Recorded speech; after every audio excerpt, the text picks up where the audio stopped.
Yun! O, diba?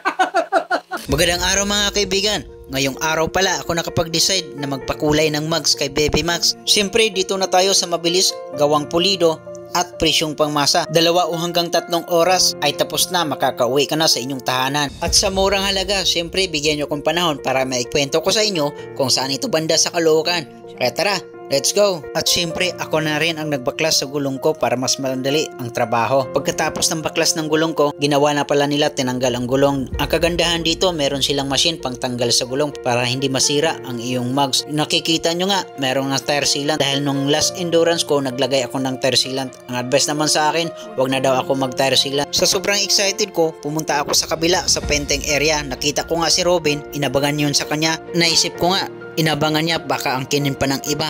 Nako, hindi yan. Sa'yo lang yan. Walang mga agaw sa'yo. Dito sa painting area, dito makikita mo ang lahat ng kulay. Pipili ka lang kung anong gusto mo.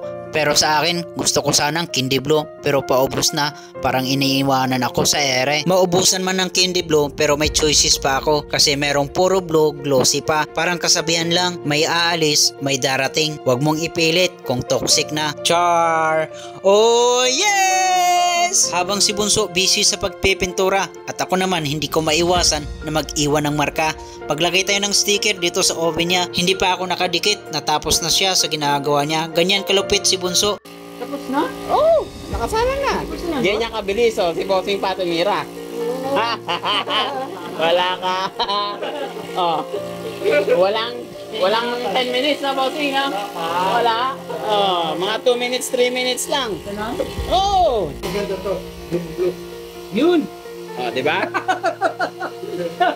Candy blue, ayan, oh. Ito? Yan. Ito yung candy blue. Yan yun. Ganda, no? Ang ganda talaga. Basic. Basic, napaka-basic. Napaka-glossy ang kagandahan niya. Pag ginawa ka mo yan, pasuka, sure ball. Bumalik ako sa kabilang area kung saan ko iniwan ang gulong na binaklas nila.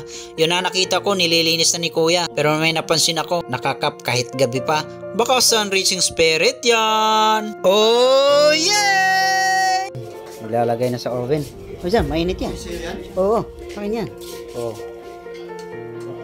Tingnan mo yung mga nakasalang sa taas. Ay, sa'yo lahat yan, 3? Yan. Sinisimulan na yung first coat. First coating pala yan, boss. Ayun na yan. Okay. Papakita lang sa inyo ang kalabasan mamaya. Yung finished product. Spray gun ang gamit. Wow. Yan. I-open na.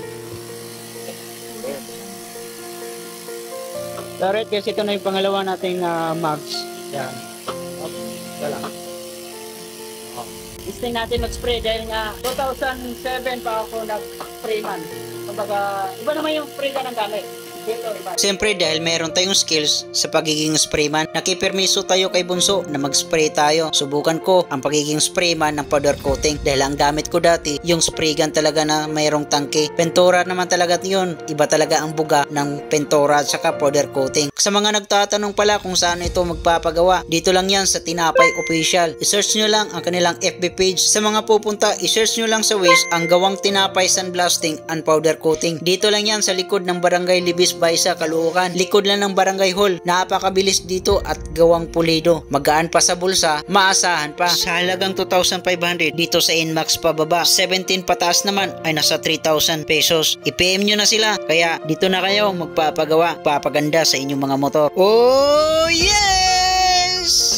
Boss, galing mo na magpunto ka dyan, ha? Oo. Bago lang isa ko, boss. Bago ka lang? Oo. Ilang minuto ka pa lang nagtatrabaho dito? 20 seconds. 20 seconds? Bago ka pa nga lang. Tapos na, boss? Oh, bilis oh. Pangalawa na yan. Tingnan natin. Wow.